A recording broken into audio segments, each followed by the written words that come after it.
એક ગામ હતું. એ ગામમાં બે મિત્રો રહેતા હતા. એકનું નામ ગોપાલ અને એકનું નામ મોહન હતું. ગોપાલ બહુ ચાલાક હતો અને મોહન બહુ ભોળો હતો. બંને સાથે રમતા અને સાથે ભણવા જતા. બંને વચ્ચે ખૂબ દોસ્તી હતી. એકવાર નિશાળમાં રજાના દિવસે બંને જણા નજીકના જંગલમાં ફરવા ગયા. મોહનને તો જંગલમાં ડર લાગવા લાગ્યો. મોહન કહે, ગોપાલ, મને તો બહુ બીક લાગે છે. કોઈ જંગલી જાનવર આપણને ફાડી ખાશે તો? ગોપાલ કહે, તું તો સાવ ડરપોક છે. હું તારી સાથે જ છું, તો શું કામ ડરે છે? તારે ડરવાની જરૂર નથી. મોહન ફરીથી બોલ્યો, પણ ગોપાલ, આપણી પાસે તો જંગલી જાનવરોને મારવા માટે કોઈ હથિયાર પણ નથી. ગોપાલ કહે, હથિયારની શું જરૂર છે?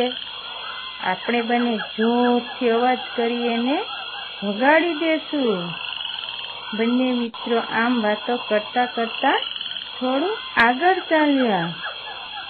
ત્યાં તો અચાનક ગોપાલે સામેથી રીંછને આવતું જોયું.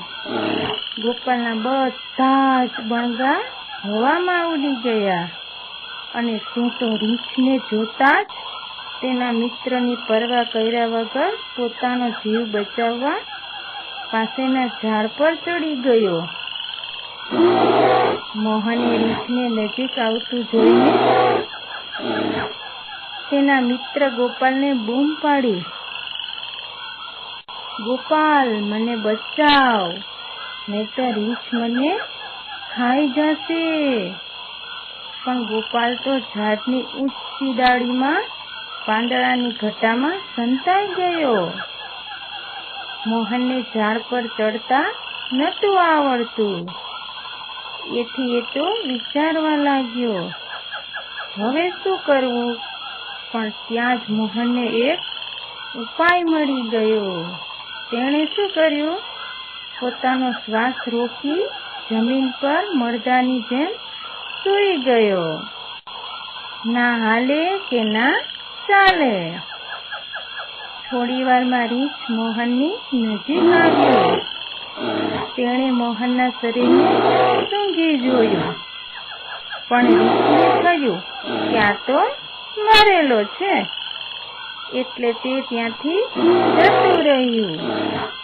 આ બધું ગોપાલ જોતો હતો, પણ એને ખબર ન પડી કે રીંછ શું કરે છે. એણે ઝાડ ઉપરથી નીચે ઉતરીને મોહનની મજાક કરતા પૂછ્યું, અલ્યા મોહન, શું રીંછ તારું સગું થતું હતું કે શું? એણે તારા કાનમાં શું કહ્યું?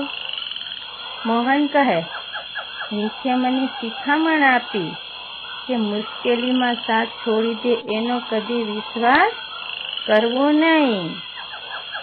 મોહનનો આવો જવાબ સાંભળીને ગોપાલનું માથું શરમથી ઝૂકી ગયું. જોઈને છોકરાઓ,